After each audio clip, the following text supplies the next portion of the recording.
Said Issa Mohamed amekuwa makamu mwenyekiti wa chama chetu kama tulivyoeleza hapa kwa miaka 15. Said Issa Mohamed katika kipindi chote ambacho alikuwa kiongozi na mwenyekiti akiwa Mheshimiwa Freeman Mbowe, imara kama chui.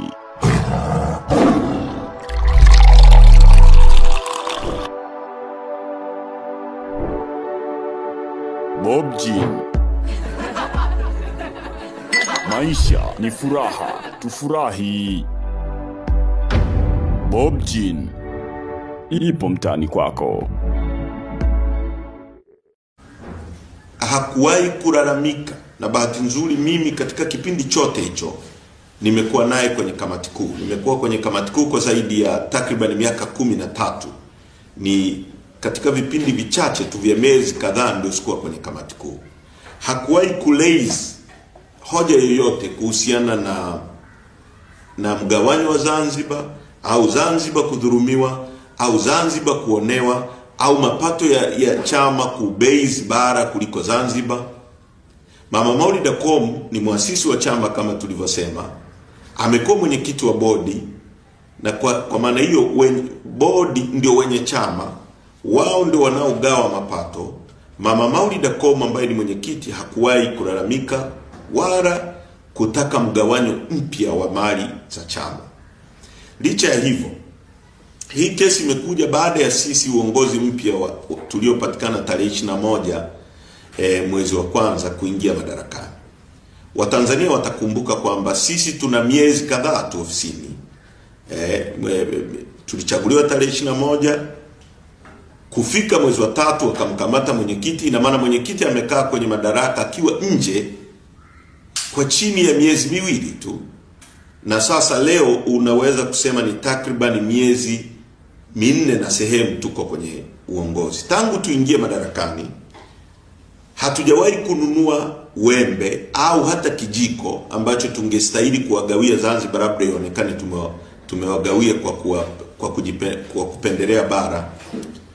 Hatujawahi kuangalia mgao upya, labda redistribution. Labda mtu angesema kwamba sasa tumeingia uongozi mpya umebadilisha mgao ulivyokuwa unaenda.